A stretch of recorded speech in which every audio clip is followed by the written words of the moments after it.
मोहन की शादी के 4 बरस निकल गए, पर मानसी के साथ उसका सामंजस्य बनने का नाम ही नहीं ले रहा था। छोटी छोटी बातों में मानसी अक्सर बुरा मान जाती। मोहन को समझ में नहीं आता कि अपनी संगिनी को कैसे मनाए। उन दोनों के कॉलेज का साथी आकाश सालों बाद उनसे मिलने आया। दोनों ऑफिस के पास ही के रेस्टोरेंट में साथ में लंच कर रहे थे। आकाश ने मानसी से भी मिलने की इच्छा जाहिर की, पर मोहन ने बात को बदल दिया। इस बात पर उसे संदेह हुआ कि कुछ तो गड़बड़ है। बहुत पूछने पर मोहन ने बताया कि वह खुश नहीं रहती है, बात बात पर नाराज होती है, मुझसे भी खुलकर बात नहीं करती और ना ही किसी से मिलना जुलना चाहती है। आखिर मैं क्या करूं? कैसे खुश रहेगी? तुम तो अपने परिवार के चहेते हो, चारों ओर तुम्हारा यश गान होता रहता है। उसके व्यक्तित्व को भी उभरने दो। पहले साथ वक्त बिताते थे ना, वैसे ही कुछ निजी समय निकालो। कहीं न कहीं उसे नजरअंदाज कर रहे हो, क्योंकि मैं जिस मानसी को जानता था वो बेहद हंसमुख व मिलनसार थी। उसमें आए बदलाव के लिए बस तुम ही जिम्मेदार हो मोहन, आकाश ने कहा। ठीक ही तो कह रहा था वह। इस बात पर कभी उसका ध्यान गया ही नहीं। 4 बहनों के बाद जन्मे मोहन का बचपन अति लाड प्यार से बीता था। माँ बाबा प्यार से कान्हा बुलाते। बाहर का नाम भी उन्होंने मोहन रख दिया। सांवली सूरत और घुंघराले बालों वाला मोहन अति मेधावी और सबों का चहेता था। बचपन में स्कूल फिर कॉलेज में हर जगह उसके मधुर व्यवहार और अलग से व्यक्तित्व के कारण उसे खूब प्रसिद्धि व प्यार मिला। और हाँ, लड़कियां भी दीवानी थी मोहन की, पर उसने किसी से दिल न लगाया था सिवाय मानसी के। दोनों की दोस्ती थी और शादी भी हो गई। पति के प्यार में कोई कमी नहीं थी, पर जताने की कला से अनभिज्ञ था। ऐसे अनाड़ी साजन से एक दूरी बनती ही जा रही थी। मानसी अपने 4 भाई बहनों में सबसे बड़ी थी। उसका कहा कोई नहीं टालता था। एक ऐसी बात ने उसे मोहन के समक्ष कभी झुकने नहीं दिया। दोनों ही अपने परिवारों के बेहद लाडले थे, पर यहाँ सब मोहन की ही पसंद की बातें करते, उसको ही खुश रखने के प्रयास किए जाते, जैसे उसके सामने मानसी का कोई अस्तित्व ही नहीं है। मोहन ये, मोहन वो, क्या हो रहा था उसे? पहले तो उसे किसी से कोई द्वेष ना हुआ था, पर पहले प्यार भी तो नहीं हुआ था। मोहन को उसके मनोदशा की कोई खबर ही नहीं थी। वह अपनी ही दुनिया में खोया रहता। तब तो हद ही हो जाती जब मोहन किसी के बनाए डिश की तारीफ कर बैठता। मानसी को रोने का बहाना मिल जाता। मैं कुछ भी अच्छा नहीं बनाती हूँ, अब तुम मुझसे प्यार नहीं करते, आदि आदि।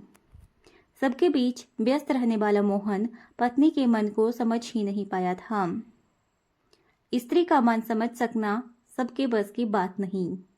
उसे समझने में सिद्धहस्त तो बस कृष्ण जी हैं, एक संपूर्ण पुरुष, जिन्होंने दो दो माताएं, प्यारी बहन द्रौपदी, असंख्य गोपियां, प्रिय पत्नियां और कभी विलग न हो पाने वाली राधा, सभी के मन को समझा और सबके हृदय पर एक छत्र राज करते रहे। कहते हैं राधा कभी कान्हा से नाराज भी हो जाए तो कृष्णा यह कहकर मना लेते कि मैं तुम्हारे हृदय में हूं, अगर वहां नहीं तो कहीं भी नहीं। इस वाक्य में ही सारे रहस्य निहित हैं। दरअसल प्यार करने वाले के हृदय में ही प्रेमी या प्रेमिका का वास होता है। अपने ही मन में सवाल भी हैं और जवाब भी। बस इसकी जानकारी उन्हें हो पाती है जिन्होंने इस विषय पर गंभीरता से विचार किया है। ज्यादातर लोग आत्म विश्लेषण ना कर औरों पर ही दिमाग लगाते हैं, जिससे परिणाम में भी नकारात्मकता ही हाथ आती है। मोहन की समस्याएं मित्र समझ गया था। अनुभव इंसान को सब सिखा देता है। उसने कहा कि हर रिश्ते की एक मर्यादा होती है। एक पति पत्नी के बीच तो ईश्वर भी प्रवेश नहीं करते। इस रिश्ते के अंदर अपनी पत्नी को खुलकर जीने दो। बाहर चाहे जो भी मजबूरियां हों, पर तुम दोनों के बीच आपसी समझ व अटूट प्रेम हो ही तुम्हारे रिश्ते की आधारशिला होनी चाहिए। वह उन दोनों के केरल की टिकट्स बुक करवा देता कर साथ लाया था।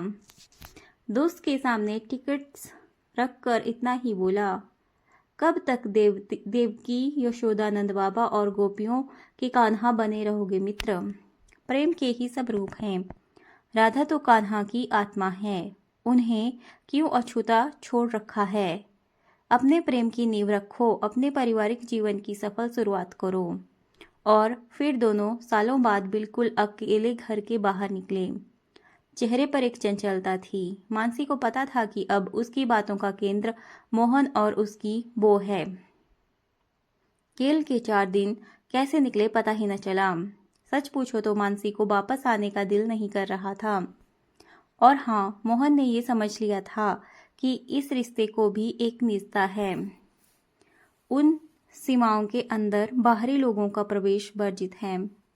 वापस घर आने पर सबको एक अलग ही मानसी दिखी।